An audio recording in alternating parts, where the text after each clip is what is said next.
Welcome back. Now, the revelations by the Home Affairs Department of possible fraud and identity theft by the mother of a former Miss SA finalist, Chidimma Adetshina, has raised grave concerns about the issue of identity theft in the country.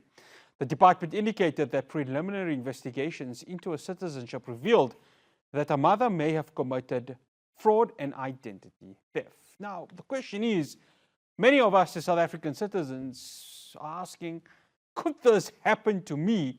How does this happen? And how do those committing the actual fraud and identity theft are able to access the systems of the Home Affairs Department? Joining us now, I'd like to welcome the University of Johannesburg's research professor in cybersecurity, Professor Basie Van Solms. Prof, good day. Thank you so much for joining us here on News in Focus on Hilaal TV.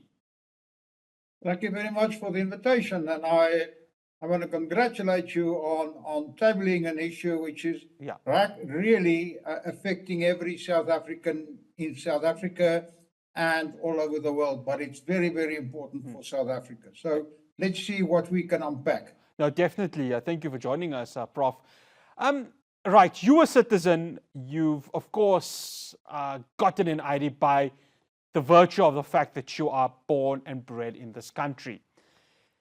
Identity theft then happens to you. How do you as a citizen know that you have become a victim of this?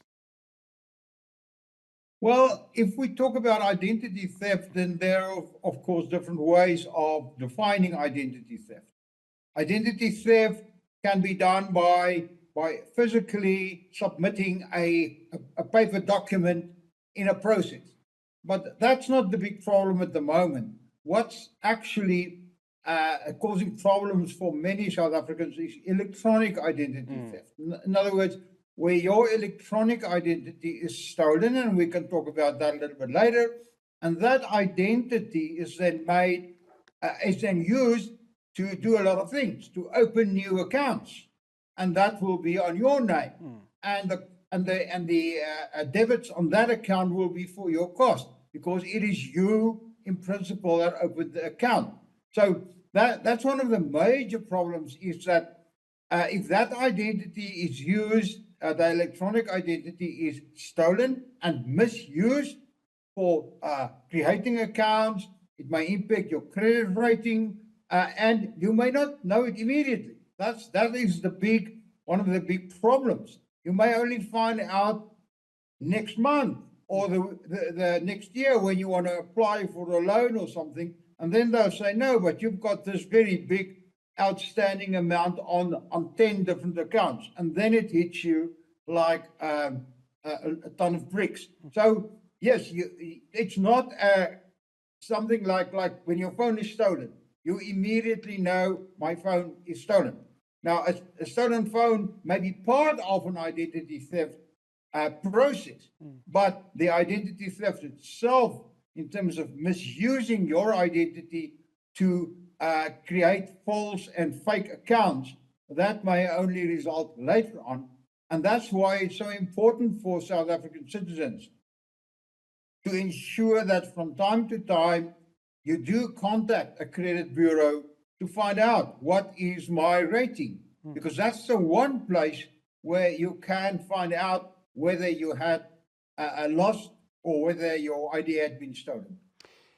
Prof, now the POPI Act was legislated to obviously protect South African citizens from situations like this.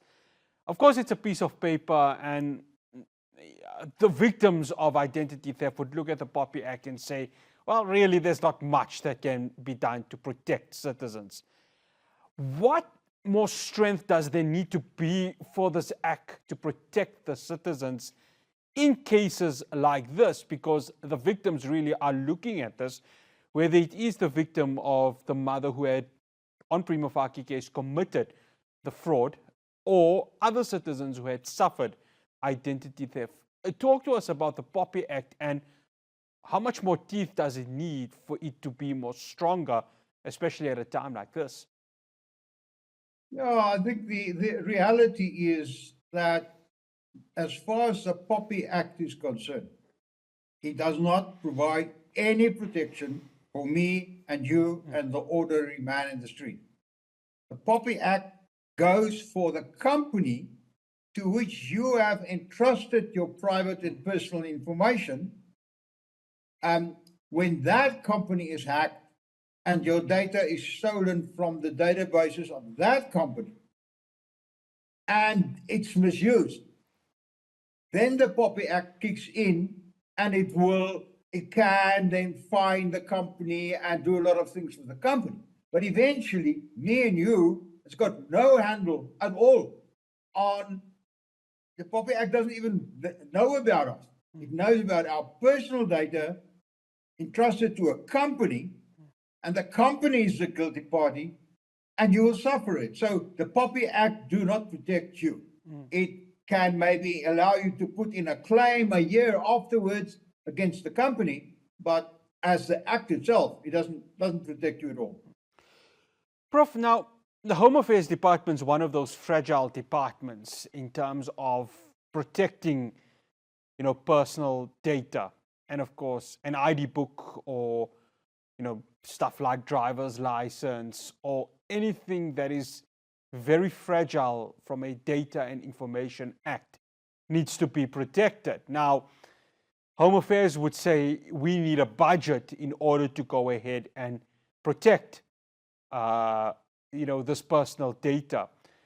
Now, how do departments like this now beef up their cybersecurity in order to make sure that incidents like what we saw now with, again, allegations that Chidimma, Adetshina's mother, had committed identity and fraud theft, stuff like this does not happen again? What needs to be done? Because these departments, and they've been saying it for quite some time, they really do need budgets to go ahead and beef up its cybersecurity part of the organization. I think that's a very relevant question. I'm just working on an article about cybercrime attacks in South Africa, and since the beginning of this year, which is only about seven months old, we had about 7 or 8 major cyber hacks into government IT systems. Now, that should be shocking because we expect them to protect our information. So your question is, what must they do? Of course, they must have a budget. But if you look at some of the reports of some of these government departments which were hacked, now there's a sort of a recurring theme there, saying we just haven't got the skilled people to do it. And that's a fact. Cybersecurity skills and knowledge is a scarce commodity internationally and specifically in South Africa. We haven't got enough people. And I pity these government departments, and we'll come back to private companies later on, where they just can't get the right skills and the correct skills to protect the system. So that is one of the big problems in South Africa. And I think that must be addressed.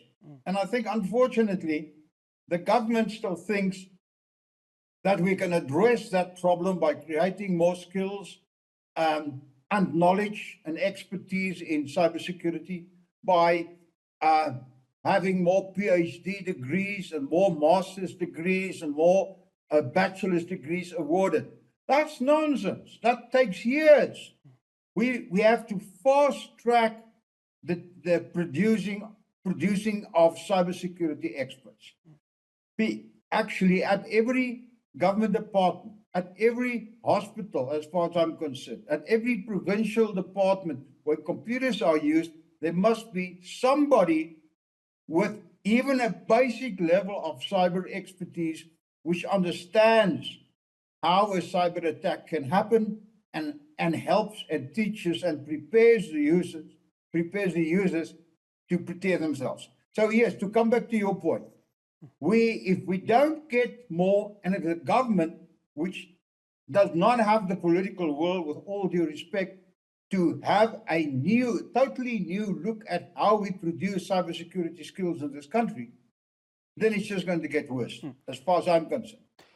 We can win But then we must realize, your point very well, there must be money, there must be people that are skilled, and for people to be skilled, there must be colleges, there must be places which are funded, where people after matric, after standard 10, who can't go to university, can go and they can become basic cyber cadets.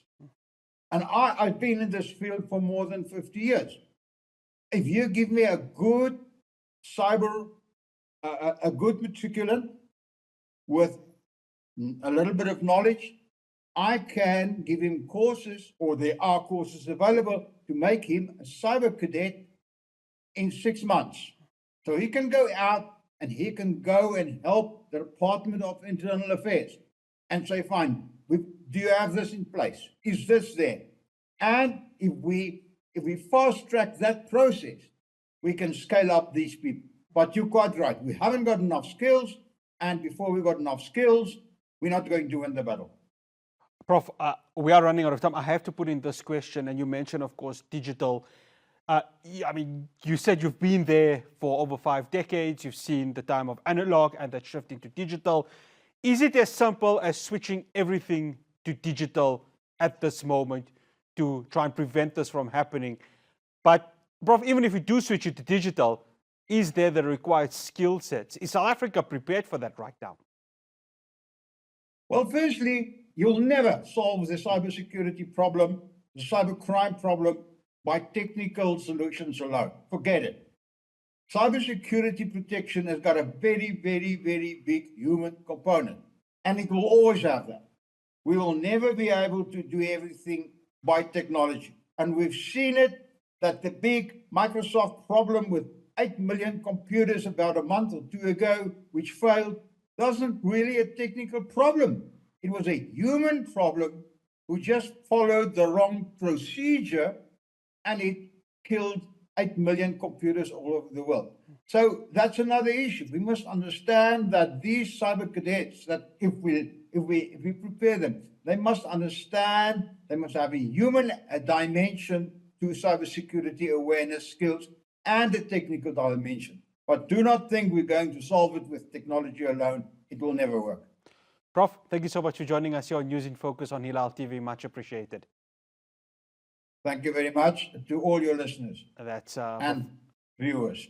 That's Professor Basie Van Solms, research professor in cybersecurity at the University of Johannesburg. Well, I think if there's one thing this has done, it's definitely waken up everyone with regards to the reality of identity theft, and of course how this does affect the ordinary person on the street. That's all we have for you here on News in Focus. From myself, Ross Patel, and the rest of the team in Johannesburg. Assalamu alaikum wa rahmatullahi wa barakatuh.